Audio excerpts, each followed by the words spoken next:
Hey guys, Nick here again. I wanted to go over a few things that I talked about in my last video. First of all, just a quick table selection thing. Um, you need the average pot size, although it doesn't matter too much online because everyone's pretty tight. The bigger the average pot, the better the game is usually. So, game selection is pretty important. I'm trying to get into a um full ring game because it plays more like a casino since casinos don't have six max. You should also always buy in for the max unless I don't know. You're not rolled for the game. So the thing on the right, the table on the right is going to be uh the cash game. Just getting this set up here. Um and then the one on the left again is going to be zone just because we could get a lot more hands in. Ace 10 under the. Oh, okay. I thought that was under the gun collar. My bad. Not paying attention. So I reviewed my session with a few players that I know, and I made a few mistakes, like not four betting queens, which is like really obvious here. Um, 230. I could definitely call this and defend. And we flop gin. I mean, ace 10. Hopefully he doesn't. I mean, he doesn't know that's in our range. So if he bets, oh, when he bets so small. That's not good. We have a boat now, but it's not good because like, what can he be betting with?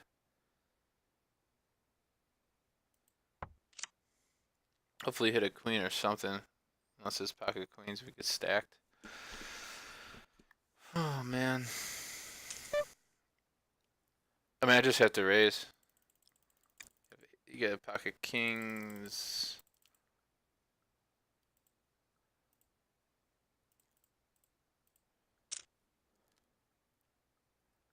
If he jams, I don't even know what to do.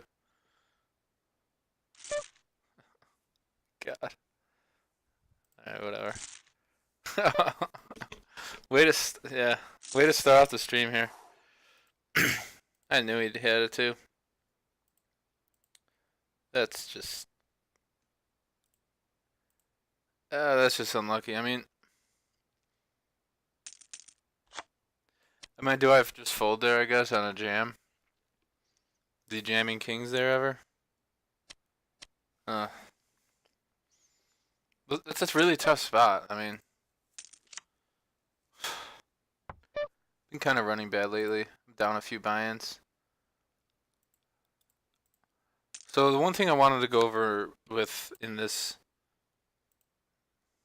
session is bet sizing, because I think that's the one thing that new players do really really badly. Like new players do so, not even new players, but just like most players that don't study poker.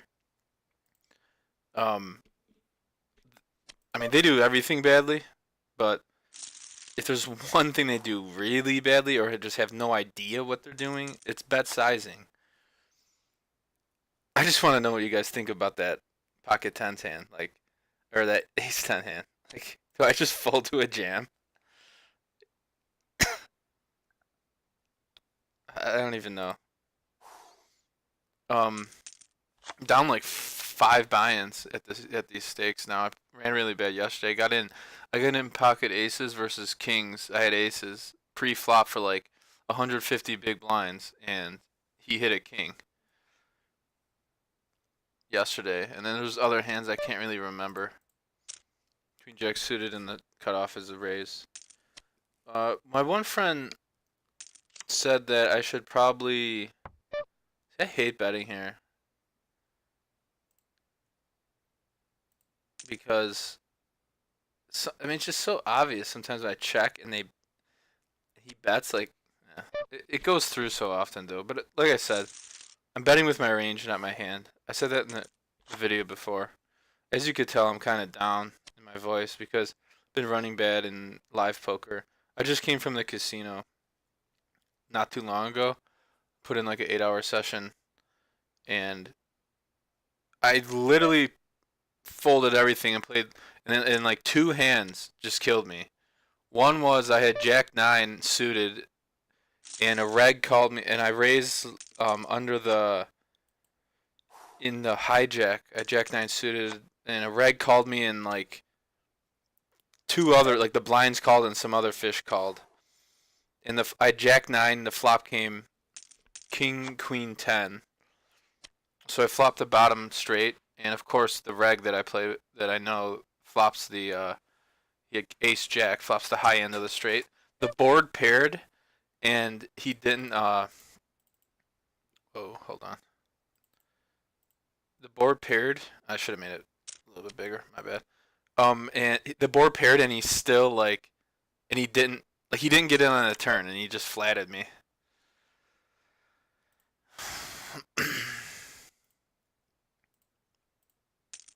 I should have went bigger. Gets the job done.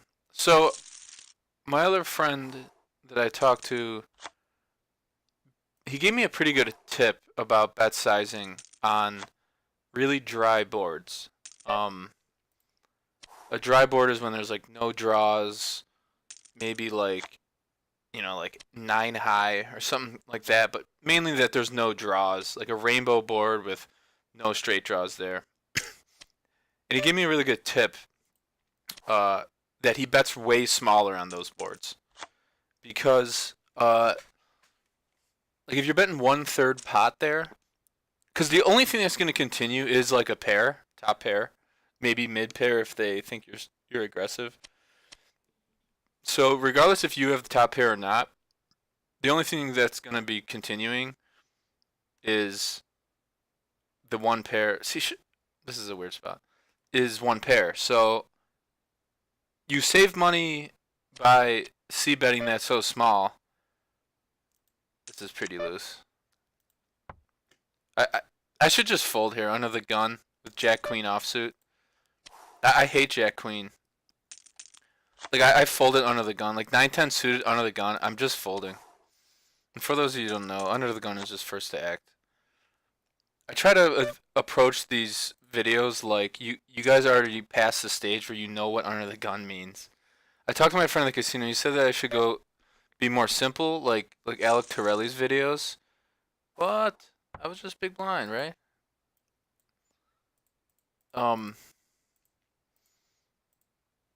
But I think like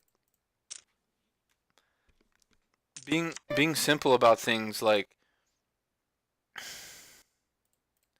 it just doesn't get anywhere. There's so much more you learn the more you talk about poker from a higher level, because like the simple things like what a continuation bet is, you just should know. If it's 2017, there's so many videos online that like cover like the basics, like why I'm making pre-flop 3 times the big blind and not double the big blind, etc. That's stuff that's like super basic that I really just don't want to talk about. The thing I want to talk about today. So here's a situation. I can just call this. So it's 50 cents to win. It was $2, 195. So decent flop actually for a hand. Again, there's merits to donking here. But what's calling me a better king? That's it. Like 100% just a better king. So the thing I wanted to go over today was, and he bet 75 in the time. I have to call. But like again, like this is like he's not doing it because he's a short stack. Like I know he's not. He's just a fish that like has no idea what's going on. But betting small into those kind of dryish boards. Let's just hope someone doesn't have quads. It doesn't do anything, but lose you money when you don't because you miss. You're gonna miss more flops than you hit.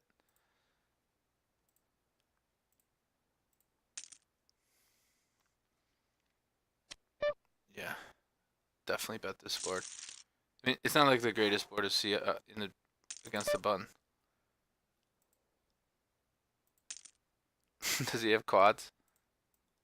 Like, why aren't you getting it in, dude? I hate these multi-way. This is like a casino hand, guys. I mean, this is so typical at a casino. I'm just pot controlling against these fish. I don't really need to do anything for my image. I mean, he could easily have pocket queen. I don't know. Pocket queen jams pre with a 7. Look at this. Like,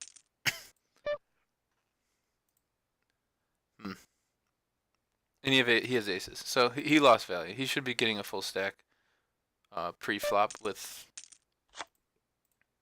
he had $7. Oop. I guess checking back this flop's okay, but once he double checks to me, I just have to bet. Like, what's checking twice and then calling? The jack could do that, but then he like lost 2 streets of value against like my range. So the one thing I wanted to go over today is the math behind flop bets. So I'm actually going to sit out on this table in a second. Let's just play one more. Let's just see one more flop here. So 10-8, this is fine. And I wanted to go over some of the math behind like rivers. I could 3-bet this.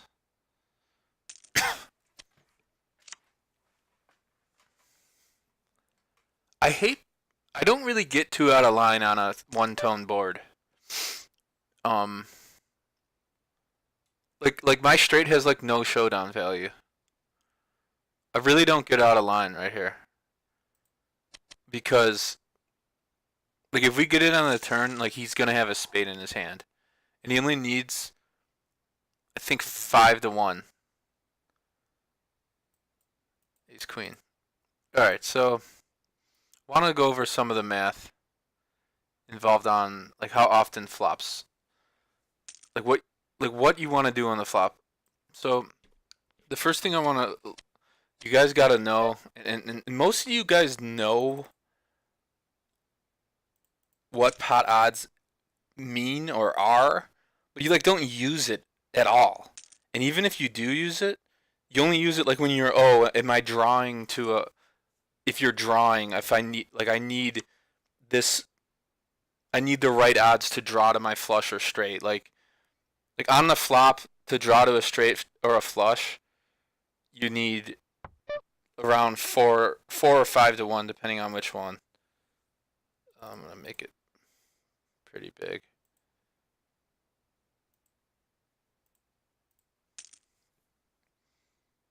Because I'm willing to get it in. Okay. You need 4 or 5-1 depending if it's the straight or the flush on the flop. And 4-1 is obviously 25%, and 5-1 is 20%. So basically, the pot odds are, for those of you that don't know, but you should. I mean, you shouldn't really even sit down on a poker table and try to win unless you're just playing recreationally. Like pot odds is the most basic of poker like theory. I mean, you really just, so pot odds are your bet, the bet that you're facing versus the pot, or how much you need to call versus how much you can win. So right now, the pot, let's say I'm right here, let's say I'm in a hand, and the pot right now is 380, and someone bets. Let's see if anyone bets here. And they don't. Someone slow playing the ace? Probably. These guys are a bunch of fish. Check around, baby. Just like the fucking casino. Check around on ace high flop. These players at the casino are so bad that it's sometimes like just it's like insulting to someone's intelligence that they play a game that often and are that bad. So pot odds here. Let's just say I'm here. I'm here. It's to call $1 to win 580. So what's 1 to 5? That's 5-1. Or I mean, now it's different. It would be 6-1 because it would be $1. So if you call, you add 1. It'd be better than 6-1. That's really good odds. This guy bets so small on this board, and then this guy raises to 5. Why aren't you just jamming? Like why? Like if you have an ace, which is probably the nuts, just get all your chips in. You want to make the most profit. Poker's about maximizing profits and minimizing losses. So it's the ratio to the bet versus the pot. You see a lot of the times I bet half or 60% or pot. When you bet pot, let's do some math here. When you bet the pot, if the pot's 100 and you bet 100, the pot is 200. So the person that's facing your bet needs to call 100 to win 300 because the pot's already 200. If they call, their bet becomes the pot, so it's 100 to win 3, and that's 3 to 1. I'm sorry, 3 to 1. Okay, that's easy. That's what I don't really want to talk about now. What I want to talk about is the values of, the frequency of how much your bets how often your bets need to work on a flop. So, for example, in this book I'm reading about applications of no limit hold'em that I mentioned, the formula he gives me, which is the math behind it is very complicated, and it's something that is actually, you could know it, but it's so in depth that I don't really want to get into it right now. And he doesn't really even get into it. That's something if you want to do like the mathematics of poker. So, how often your bet needs to work on the flop. And like yes, you should start with pre-flop strategy before you get into flop strategy, because like all your decisions will be easier once you understand better pre-flop strategy. But let's just get into it. How often does my bet on the flop need to work? This is if you want to see how often a bet needs to work immediately so that when they fold, you win it immediately. This isn't like, you have ace 10 and the flop is ace 10 10. Like I'm not talking about those situations. I'm talking about in general, how often does my bet need to work? So we're going to solve for x. The formula is y divided by 1 plus y, where y equals your bet as a percentage of the pot. So it's bet as percent of pot. For example, if y equals half the pot, then x equals,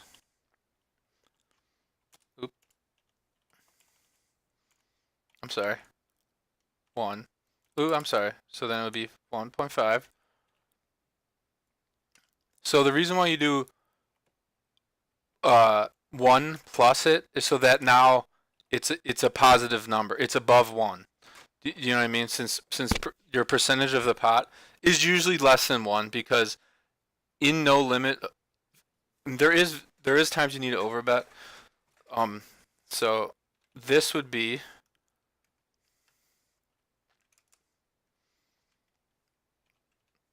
so it needs to work 66% of the time. I just did this. So let's do it again. Divided by 1 plus 0.5 equals, oh man, I typed in an 8 there.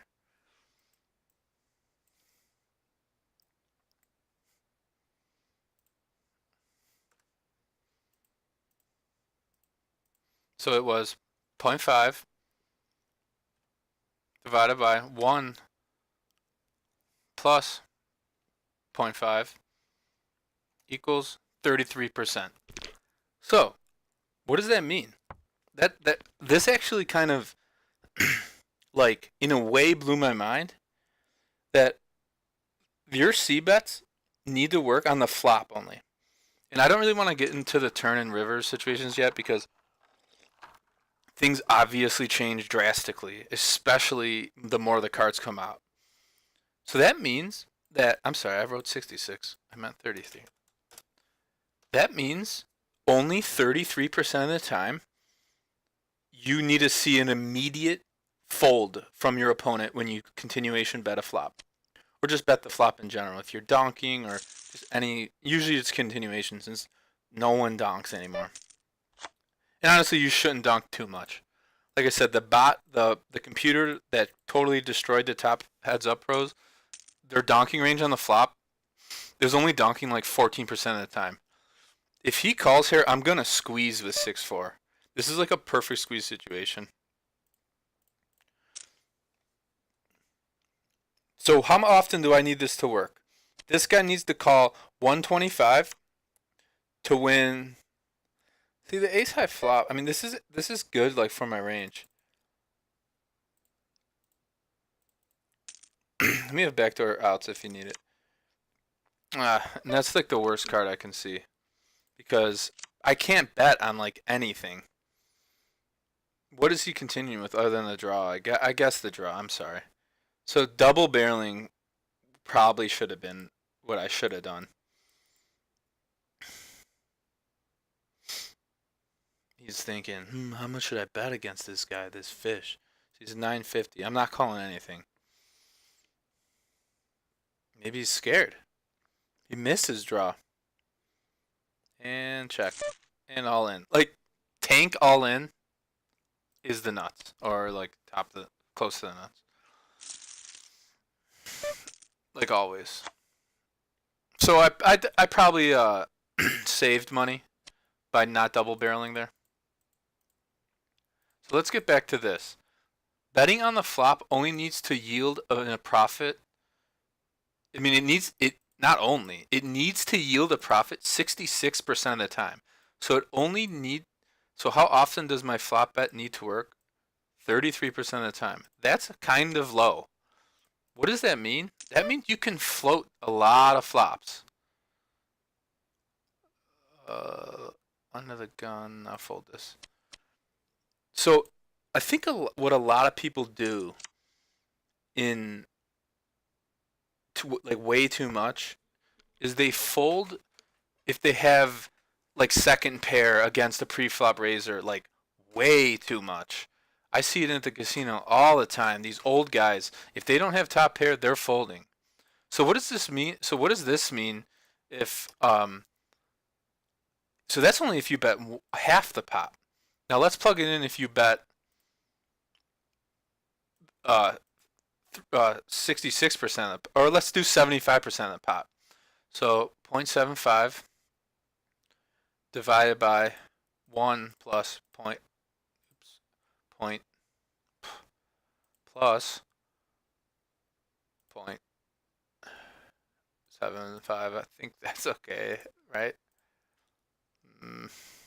1 plus, yeah. So that only needs to work 43% of the time.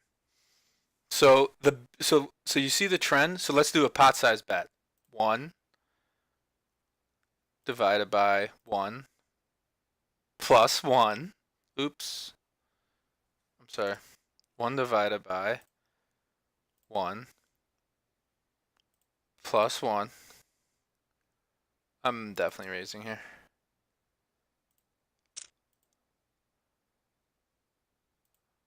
AKA 2 equals half.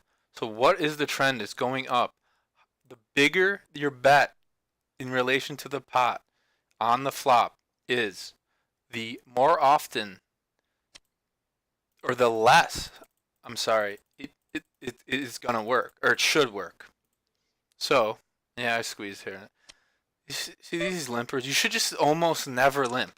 Like, when the time comes for you to limp, there's very specific examples. I'll go into that in a second. So the more often you bet the flop, or the bigger you bet the flop, the more often it needs to work. So that's why you need to float way more. Float is when you call the flop, when you just call a bet looking to make a play on later streets. They call it float for some reason. Oh, I didn't even see this guy. My bad. Whatever, I'll probably lose this pot. Yeah. 10. Hilarious. Um, runner, get stacked, son. That's what you get for bringing in for standing with one big blind, right?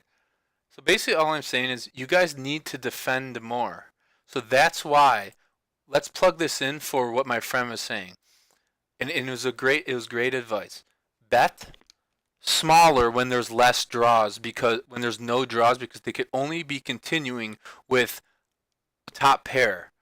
So if they're only continuing with top pair, let's go into that. Okay, I'm betting 1/3 pot divided by 1 plus 24.8%. That's even less. So he needs even less equity to continue with, which means you should be betting, which was such good advice, because nothing is continuing that's worse than me. You know what I mean? And it just saves me money. And then when I do have it, and I bet, and especially with these games where it's, see how it's anonymous. I don't have to worry about balance. I should just bet 1/3. Like he's so right. I'm so mad at myself. I haven't been doing this. And then like with these where I don't have to worry about balance, I could bet big. I could like have to pot it with top pair, top kicker with on a very dry board. I mean it was such good advice, and like and it's such, I could just make value out of those hands where it's, because I don't need to worry about balance. So here, especially and especially zone, I'm getting a million hands. When I'm getting a million hands an hour, I'm getting literally 120 hands an hour. I can just make value all day, and then save money by not betting like that. Um, so that's why your bets in relation to the pot are so important, because let's say let's say this is another thing. People always ask me, "Hey Nick, when I have a flush draw, or if I think they're on a flush draw, what is the most I can bet but least I can lose?" Well, from a game theory optimal perspective, it's just over that 5 or 4 to 1.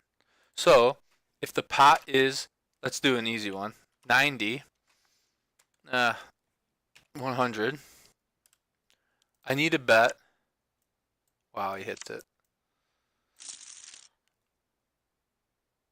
A fifth of this is 20.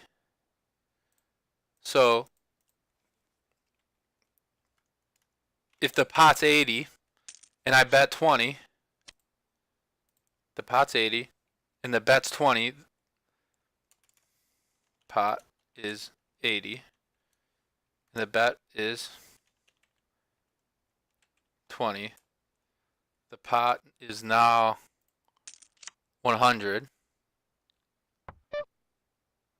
I'm definitely leading here.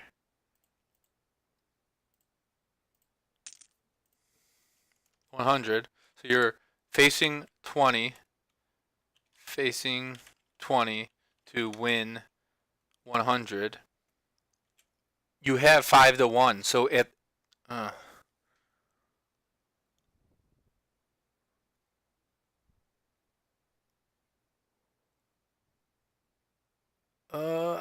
I'm gonna call 8, 9, 10.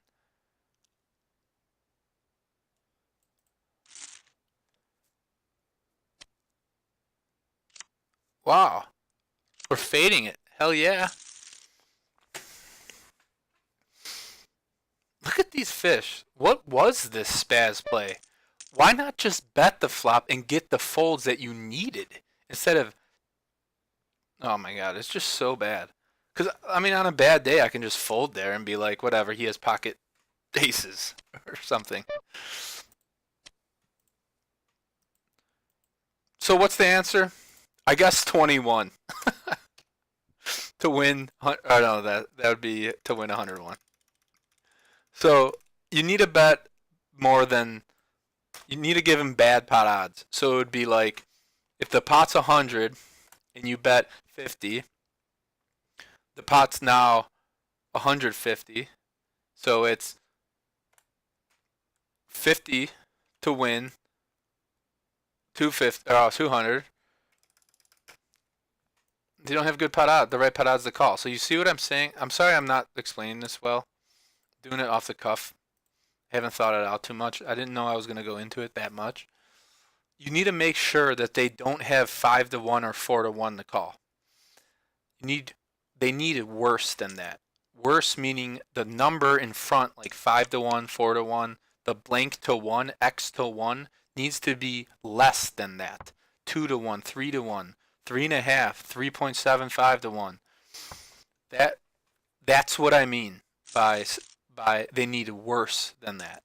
So when you bet half, let's just start with half the pot, because if you're playing heads up, that's fine, but multi-way, it could give someone better odds to call.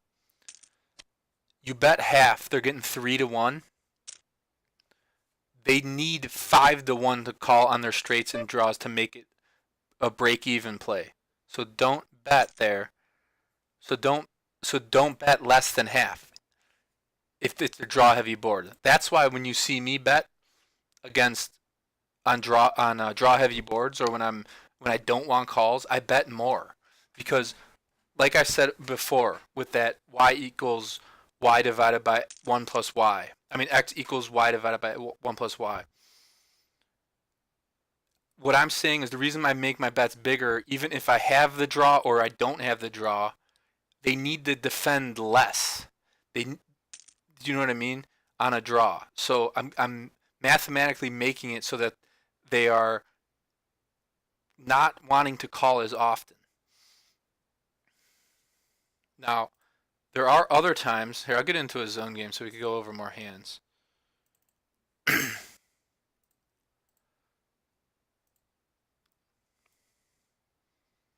Now, a lot of this stuff this isn't explained that well, like I said. Like, I didn't totally plan this video out. And if you have questions, let me know, because this isn't the easiest stuff to go over. I was never that great in math. I did really bad in math in high school. But these concepts, this is more like conceptual than like hard math. Like my cousin, she's an engineer for a good company over here, and she can do, complex math in her head. I could do, hey Jamie, what's 195 plus 75 divided by 4 minus what, like that crazy shit, and she'll do it within like a few seconds. I'm not that's not the kind of math that you need to play poker. It's understanding mathematical concepts and understanding the like what the ratio, the pot. Okay, I'll say ratios, but it's really just pot odds against your card odds, or your villain's range. I could get way more into like the math of the ranges, but on this current computer, I don't have a range calculator. I think there's one you could find online. Button called, okay. At the casino, I limp suited aces a lot when in games that I know that they're not going to exploit that. Flop the gutter. Holding both blockers to anything that continues. Yeah, so I got the folds I wanted, you see. And I had the blockers. So for those of you that want to understand about blockers, that's why I was so mad about the hand at the casino. About blockers. I had Jack 9 and I flopped the bottom straight, and he only needed one hand, which is Ace Jack. And out of that one hand, I block one combo I block multiple combos of Ace Jack, because he couldn't have the jack of diamonds or whatever it was it had. So the combos of the hands, that's combinatorics, combinatorics or whatever it's called. You should, man, I want to flop a set here, multi-way. That's why I was so mad. I blocked so many of the combos that he had for ace jack, and he still has ace jack when I flop the nut straight, or I flop the second nut straight. No one bet this king here, multi-way. I mean, he bets 3 into 375 into this. But he's betting half his stack. I'm just gonna call. This is really close, actually. I should have folded. With 2 people behind, that's dumb. Yeah, dumb. Very dumb. I'm sorry. Heads up, I would have called. I should call. That was stupid. He's just gonna jam here. See, stupid. Very dumb here.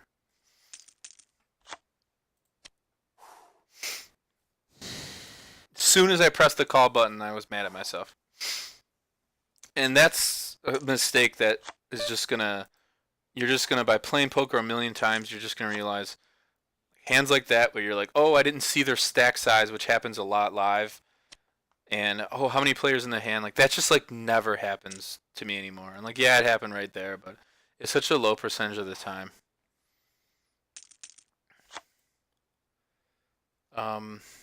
See how long we're gonna go for. Yeah, the math is even more complicated when you consider people's ranges and stuff. Because basically a range can be tabulated into like a number.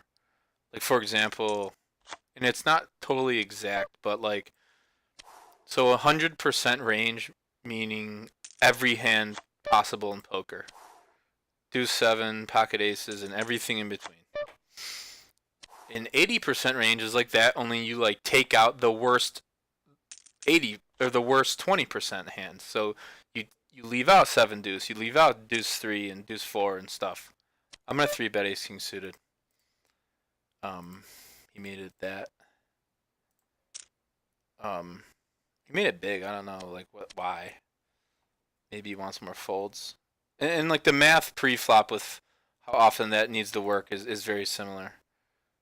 To the flop. It's like it's the same, only I guess it's different because there's no cards out.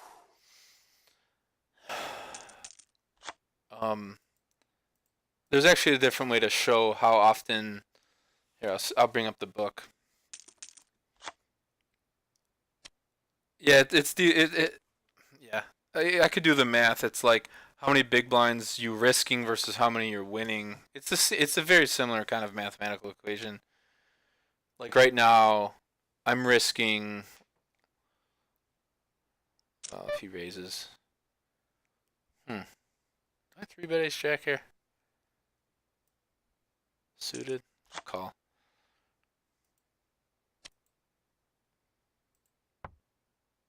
I should 3-bet. Right. I'm gonna raise this flop. That's so big.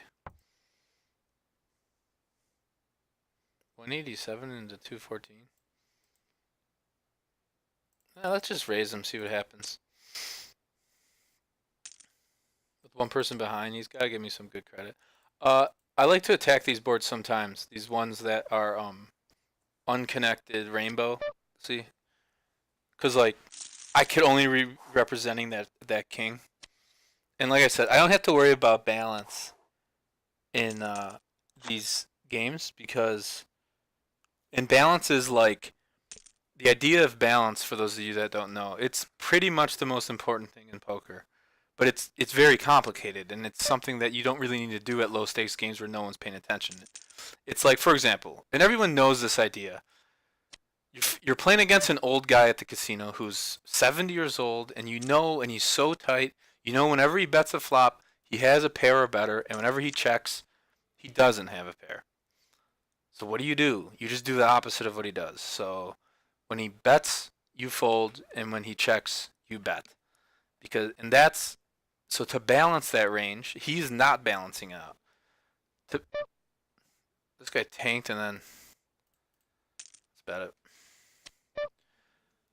He's not balancing it out. To balance it, you got to do a little bit of both. You bet when you have the pair, you bet when you don't have the pair, etc., etc. To put it down in the very most simple terms of balance. I mean, it's very in depth, and it's something that I don't want to get into too much here. So here's one of those situations where I'm betting less than half because, like, what can you continue with other than that king? I'm gonna raise it here.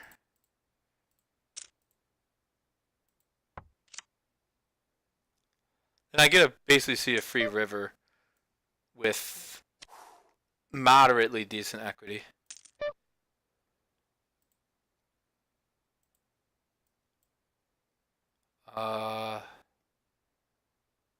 Let's bet bigger. Maybe 4 something would have been better. The more folds I get, the better. Because like he could theoretically float me with like pocket jacks. Oh no! I folded jacks over here. See, this is why zone poker is so stupid. At least it wasn't aces or kings.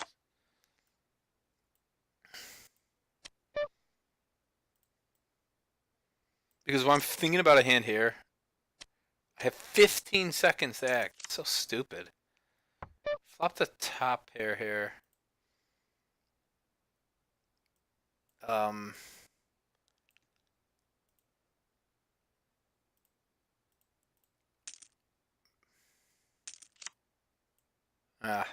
back card.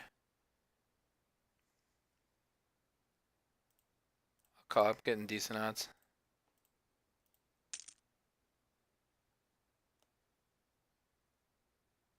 I feel like anything 6, 7, 8, 9, 10. I feel like anything that beat me would be check raising me, or at least just like any type of raise on the flop there. Which is why like betting the turn was good.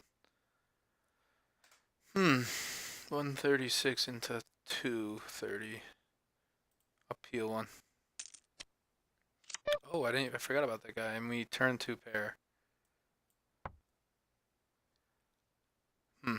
Weird situation here. He bet. He could definitely be betting his draw.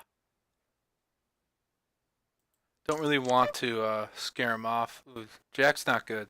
Easily could have Jack 10. Now it makes like another. It fills up other straights. So if he bets here, this is gonna be really weird. He either 5. Did he bet his flush? You think? River bets are always so polarizing. Yeah, he bet his flush. I'm such a station. That's such an easy fold now that I think about it. Okay, let's get back into the zone. I'm losing focus.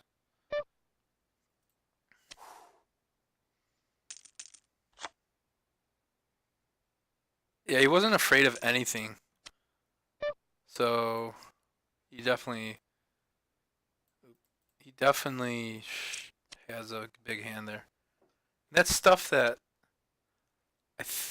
I like to say that I would pick up on, but it's hard. It's actually tough.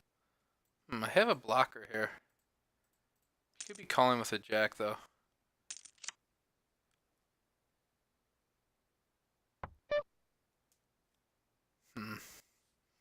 I just don't like betting here. Yeah. Guess he could profitably bet any 2 cards here.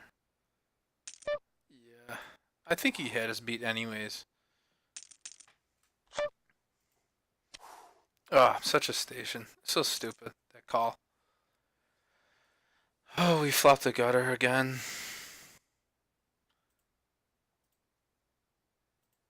Button calling range. Button calling range. Have to bet that. Ugh, one big mistake fucks your whole fucking session.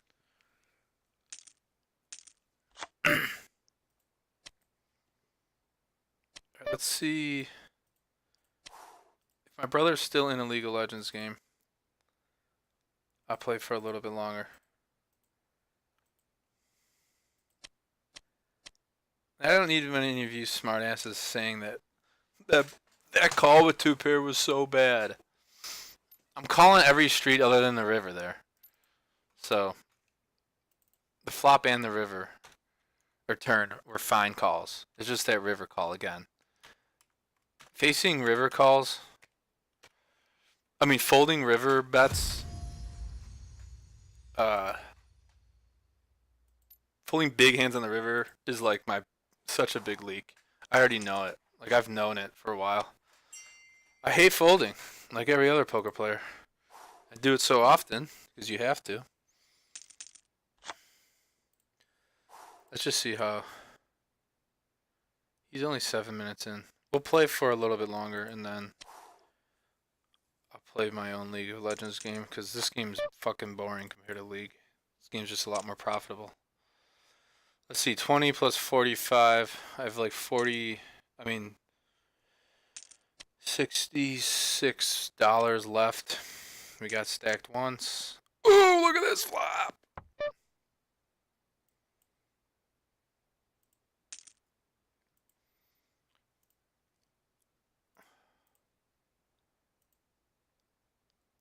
Oh my god, we're under.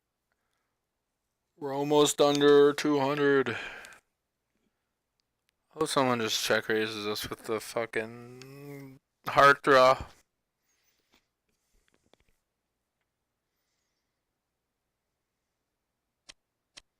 Do I slow play that? Not 4 ways. 1, 2, 3, 4. Not 4 ways. Alright guys, I'll fucking 3-bet here.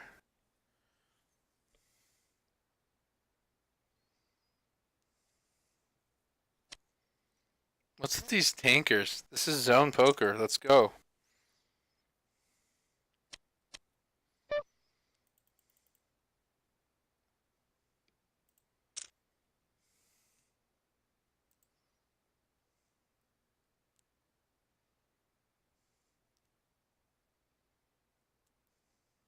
By the way, cold 4-bet. It's like probably kings are better. Oh yeah. We got a caller.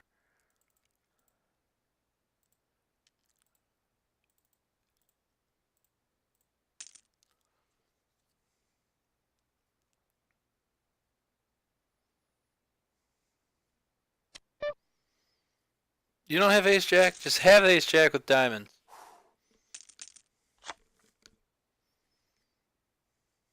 I could probably check that flop too. Whatever.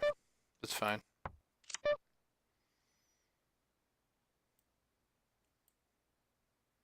What did even happen here? Oh, I was the big blind.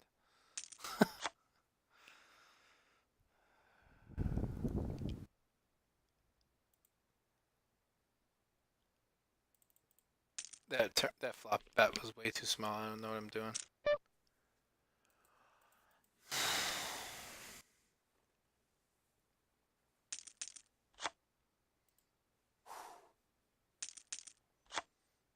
Oh, another hint. Don't play when you're fucking tired.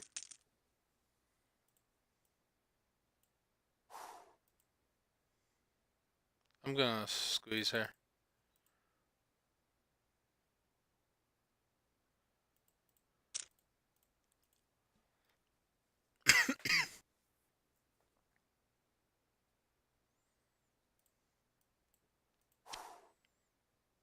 I need to know the sizings better on like things like that. I just like 250 here.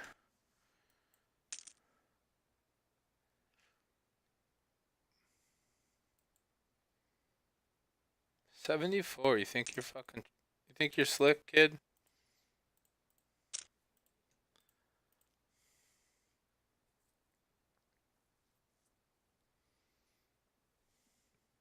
I guess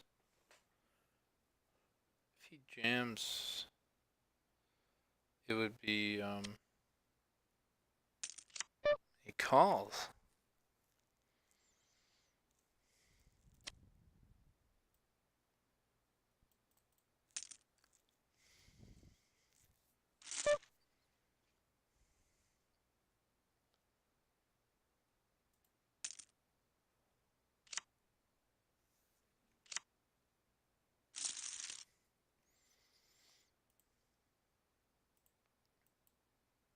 If I'm betting that flop, then I'm calling a jam anyways.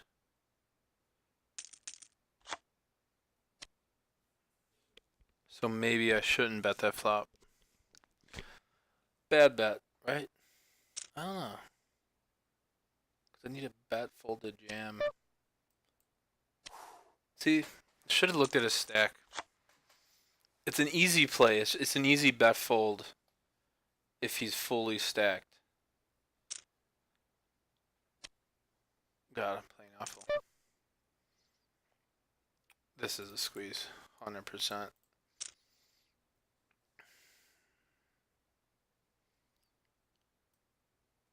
Three fours. It's too loose.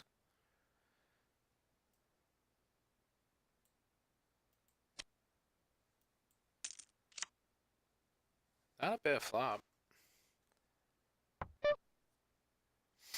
No, I guess it's back. They don't block any hearts. Ah, I should have bet there. Two pair.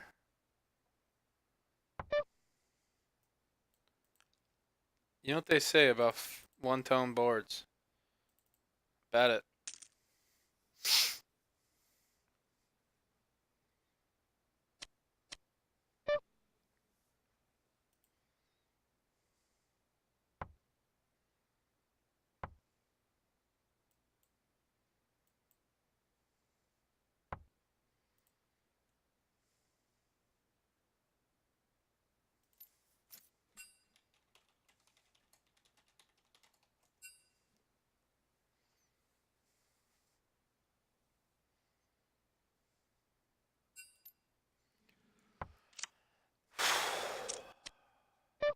I'm kind of tired. I've been playing poker all day.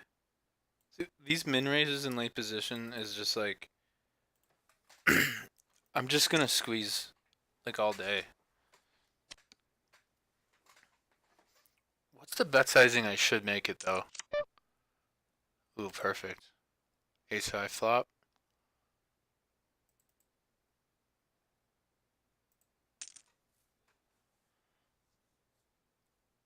See, this is the situation I don't really want to make it less than half. I don't want to make it less than like what I bet, just because I want folds. He calls, but he thought about it. So I think he's gonna pocket pair and he's floating us.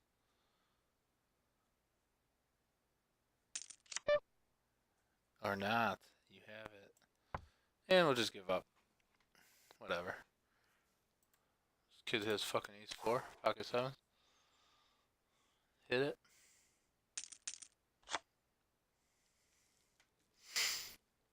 To me, that's like lucky that you're. I think this is okay to call under the gun raiser with ace 10 off. You could make a plan to like ace jack suited to 3-bet here, but under the gun I don't like to get too crazy. I think this is just a fold. Yeah. I almost guarantee he had like the top of the blind had the top of his range. He's not squeezing.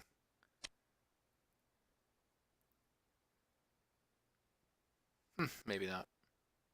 Gotta think about that more. You don't really play poker at 4 a.m. It's not like the greatest thing in the world to do. But I guess it's more profitable than playing League of Legends till 5 or 6 or 7, whatever I do every night. Sometimes you're just in the mood to play poker and record a video for like the 5 friends that watch it.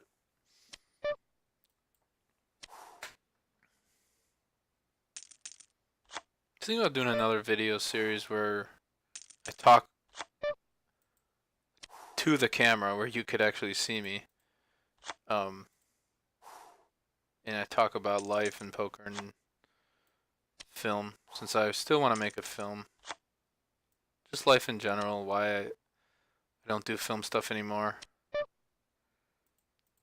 The short answer is that I'm not really a not really in the filmmaking. I'm in the storytelling.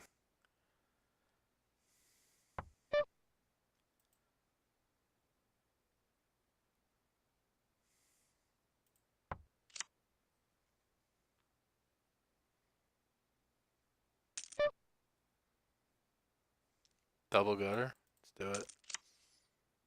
And we missed.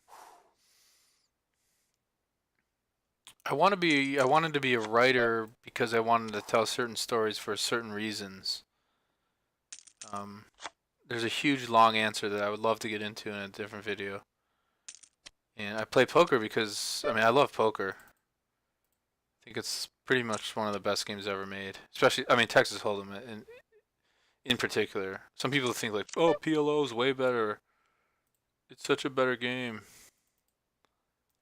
Nah, I think Texas Hold'em's way better. And this isn't just like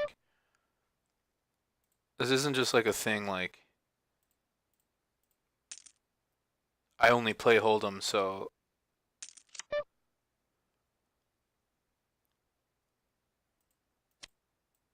think he missed his draw. Spades, even though 8, 9, 10. Oh wait, the jack gets there. Yeah, okay. I guess I could bet there. It's close. I wanted to be a writer because I wanted to talk about. I wanted to do specific things, and I started playing poker because I love gaming in general. And you know, when the moneymaker thing blew up, everyone played poker, and I wanted an edge on my friends, and then I just fell in love with the game. And I mean, this game is so beautiful. There's so many aspects of the game. And like anything, I try to get really good. And once they built the casino here 3 or 4 years ago, I played all the time, and I was so bad and still not that good. I'm making more mistakes tonight because I'm tired as fuck. So don't do that. There's like no value in 3 betting 2s here.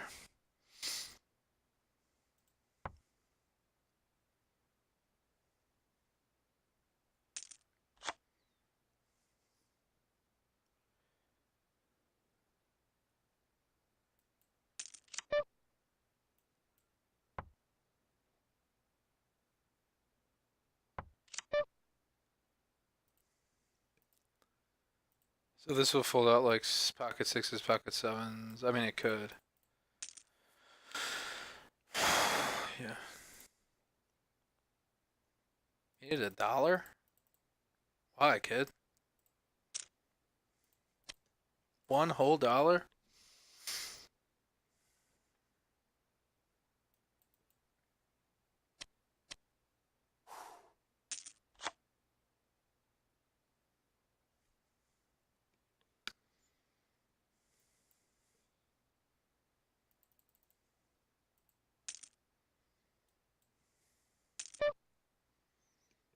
Ooh, look at this dead money.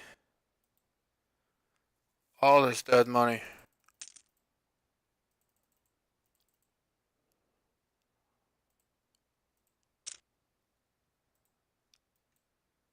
Just don't 4-bet. Just fold everyone. See, you know you're tired when you're praying for folds. And I just fell in love with the game, and I still arguably love film more. I think art. I get more out of art than I get more out of gaming in terms of like my mental well-being and all that shit. See, it's a perfect squeeze. Um, but gaming, like poker, it's so much more profitable. I was working valet in December, and I had like $600 in my bank account, and I started playing this game. He pots it. Let's just see what we can get here. And now I've I have a couple thousand, and it's because of this game, and I'm getting better at the game. I see progression. You don't see progression when you're a writer or an artist. I mean, you do, but it's just so much slower.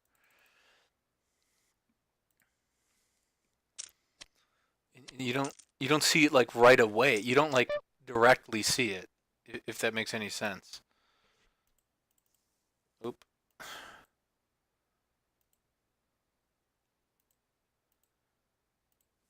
You don't like immediately see like that you're better at writing. It's or better at art. It's so slow and it's so gradual and so not tangible almost at times. I would love to be a professional filmmaker. It's just I'm not getting anything out of it in terms of material. Like I'm not getting money. Is it being materialistic? No, it's being realistic.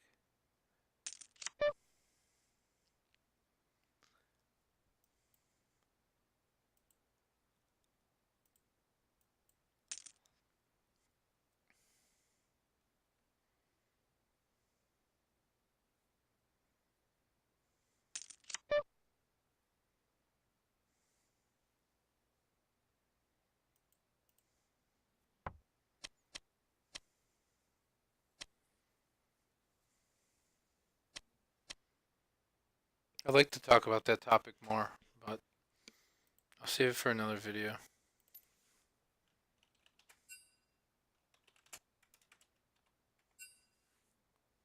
Start a new game without me, huh?